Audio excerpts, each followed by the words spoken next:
Chers amis, bonjour. Nous sommes le mardi 7 mai 2024. Il est 10 heures. Quelques news de l'Arménie, de l'Artsakh et de la diaspora arménienne. La télévision, donc hier soir, j'avais oublié de vous le dire hier matin, malheureusement. Donc, il y avait un programme, donc un film franco-arménien et belge sur TV5 Monde. Si le vent tombe, réalisé par Nora Martirosyan avec des acteurs connus, donc Grégoire Collin dans le rôle d'Alain, Haïk Baharian, pardon, Arman Navasartian, David Agopian, Vartan Petrosyan, l'humoriste qu'on connaît, Narine Grigorian, et puis une pléthore d'acteurs. Un film de 100 minutes donc, qui était situé, qui se déroulait à Stepanakert, capitale de la République de l'Artsakh.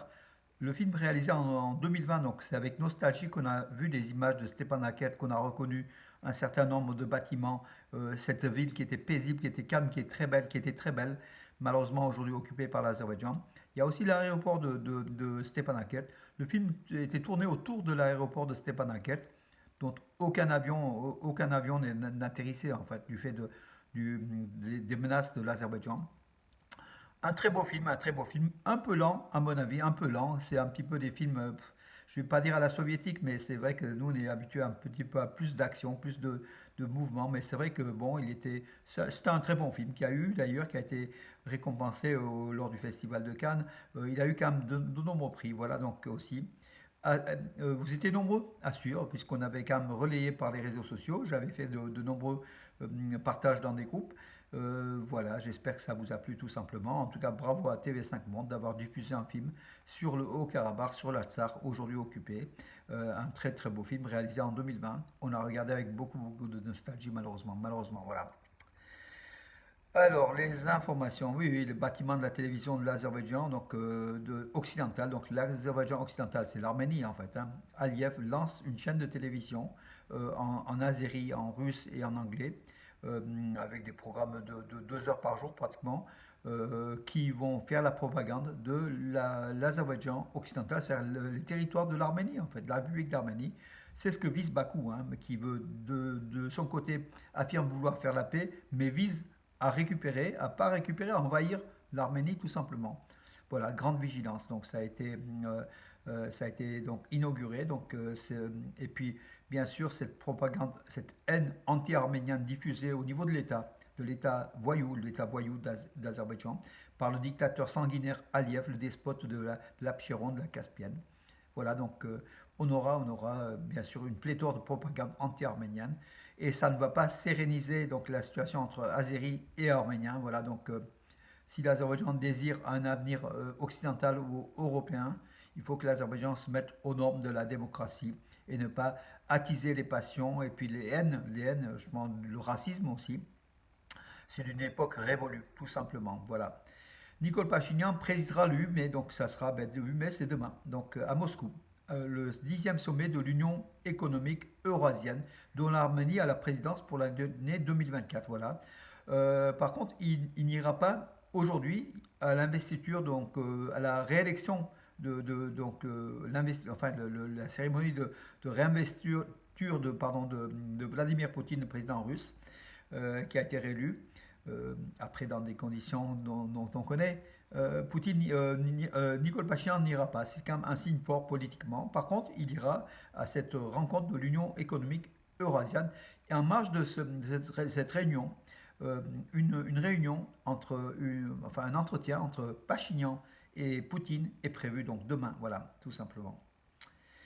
La marche partie de la région de Tavouch, avec du village de Kilans, avec Baklat Galstanian qui dirige donc quelques dizaines, voire quelques centaines de manifestants qui à pied vont arriver donc le 8 mai, donc ça, demain à Yerevan. Ils étaient hier à Kabar, près de lac Sevan en fait, voilà, dans la région du lac Sevan, dans la guerre alcoolique. Le cortège les manifestants, donc les rangs grossissent de plus en plus en fait, donc au fur et à mesure de cette marche, voilà, qui réclame la non-cession de territoire à l'Azerbaïdjan. Puis un événement nouveau, le père Ovanes Ovanessian, vous savez, le très médiatisé, très connu, c'était celui qui protégeait l'abbé de Dativank au Karabakh, entre l'Arménie et la région, enfin l'Artsakh et la région de Kelbajar, qui a été remise le 1er décembre 2020 à l'Azerbaïdjan. Donc il protégeait ce monastère de Dativank, ce complexe monastique de Dativank. Il a rejoint le groupe. Mais en fait, ce père, Shmuel Ovanessian, qui est une vedette, était anti-Pachinian, hein. Donc il était dans les meetings de la FRA, il était dans le meeting de la coalition Ayastan de Robert Kocharian. Voilà, c'est un peu le rang des opposants à Pachinian qui grossit et ils se retrouvent à travers cette manifestation. Ils ont l'occasion de faire du bruit, peut-être pour la bonne cause, donc je pense que c'est pour la bonne cause, mais en tout cas, à se méfier aussi des récupérations politiques, parce que si c'est une récupération politique, c'est pas pour l'Arménie, c'est pas pour les Arméniens, c'est pour les partis, c'est pour les groupes qui, comment dirais-je, de Kocharian, de Sarkissian. Euh, c'est pas une bonne chose. Voilà, tout simplement, c'est ce que je crains. Malheureusement, c'est ce que je crains. En Arménie, donc Nare pour les filles et David pour les garçons sont les prénoms les plus donnés, les plus utilisés. Donc en 2023, donc lors des naissances. Donc l'année dernière, donc en Arménie, il y a eu la naissance de 17 370 filles et 19 920 garçons, plus de garçons que de filles, hein, toujours plus, c'est comme ça. Sont nés en Arménie. Donc pour les filles, c'est Nare, Arpi, Maria et Lucie. Mané, Eva, Marie, Lucée, Angelina, Anna, avec des chiffres, hein, donc voilà, pour des Nare, il y en a eu 758 cas, par exemple, prénoms donnés donc à des filles. Et chez les garçons, c'est David, Narek, Haik, Marc, Tigran, Michael, Arek, Monté, Robert, Léo. Sachant que David est largement en tête avec 1268 naissances qui ont pris en 2023 le prénom de David pour les garçons. Et Narek, 913, donc en deuxième position. Haik, en troisième position avec 610. Voilà. Alors, oui, et puis les noms comment dirais-je, oui, les noms de famille qui reviennent le plus, ce sont les Sarkissian, les Sarkissian pour les filles. Donc 497 filles et 575 garçons de la famille des Sarkissian. Viennent ensuite les Ratchatorian, 488, les Harutunian, 487. Voilà donc les prénoms. Pour les garçons, pardon, ça c'est pour les filles. Pour les garçons, c'est Harutunian et Grigorian qui sont en tête des noms de famille. C'est vrai qu'on en rencontre beaucoup en Arménie, des Harutunian, des Sarkissian. Il y en a des centaines de milliers. Voilà. Et ce sont des noms réellement arméniens, c'est une bonne chose. Ce sont d'ailleurs des noms bibliques. Hein, voilà. Hier, un accord a été conclu entre Yerevan et Budapest. Donc, le ministre arménien des Affaires étrangères, Arad Mirzoyan, était à Budapest. Il a rencontré son homologue hongrois et un certain nombre d'accords économiques, politiques, diplomatiques ont été signés entre l'Arménie et la Hongrie, qui vont tous les deux donc ouvrir des ambassades, hein, dans le courant de l'année. Donc, à Budapest, une ambassade d'Arménie et à Yerevan, une ambassade de Hongrie.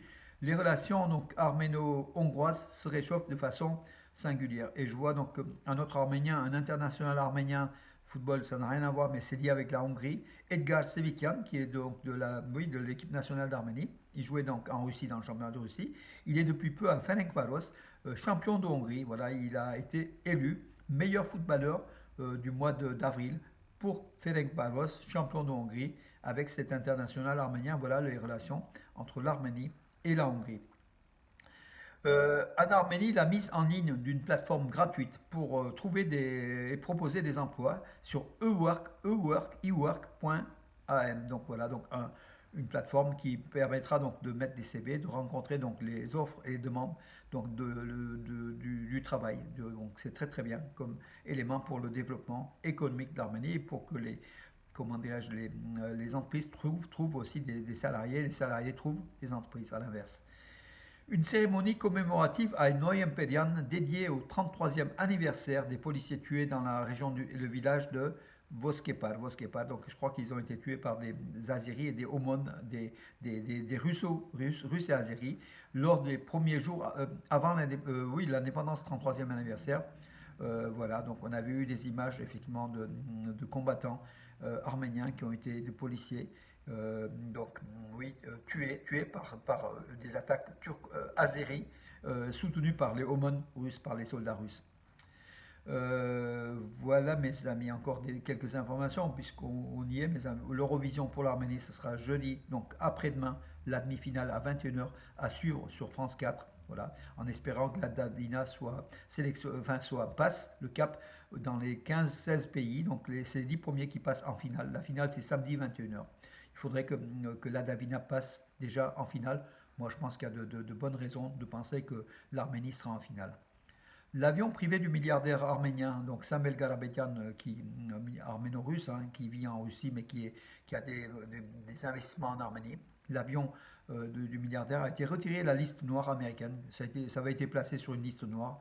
Donc il s'avère que voilà, ça a été, comment dirais-je, ça a été reconnu comme un avion appartenant réellement à Samuel Garabedian, aucun lien avec Poutine et le suspens, c'est par rapport aux sanctions américaines, hein, contre Poutine et contre la Russie.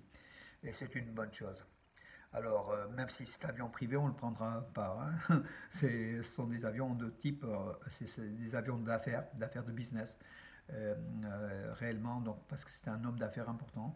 Et ce sont des avions, ce ne sont pas des Airbus, hein, c'est alors j'avais la marque, enfin bon, c'est des avions qui ont une vingtaine de places assises. Ouais, c'est Gulfstream G65 pour ceux qui ont quelques milliards à dépenser. C'est une info. Voilà. En tout cas, Samuel Galbadian est milliardaire. Il soutient l'Arménie aussi, hein, beaucoup, beaucoup. Et puis aussi, il investit dans l'économie de l'Arménie aussi, ce qui est une bonne chose. Voilà, mes amis, Nicole Pachinian, bien sûr. Les forces russes de paix ont quitté le territoire de l'aéroport Stepanakert en Artsakh.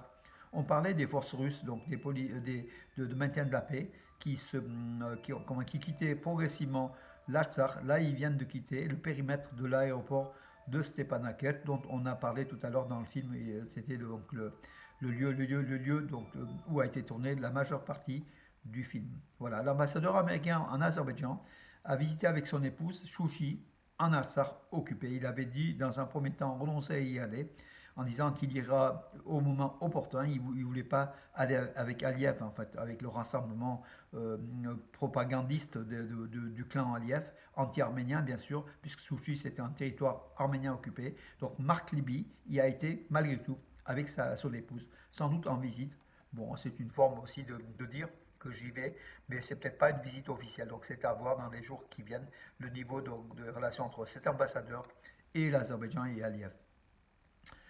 Voilà mes amis, écoutez, j'en ai fait le tour. Oui, en futsal, je crois que non, l'Arménie est 32e au classement de la FIFA, 32e, donc sur 180 pays à peu près classés, ou 176, non pardon, 139.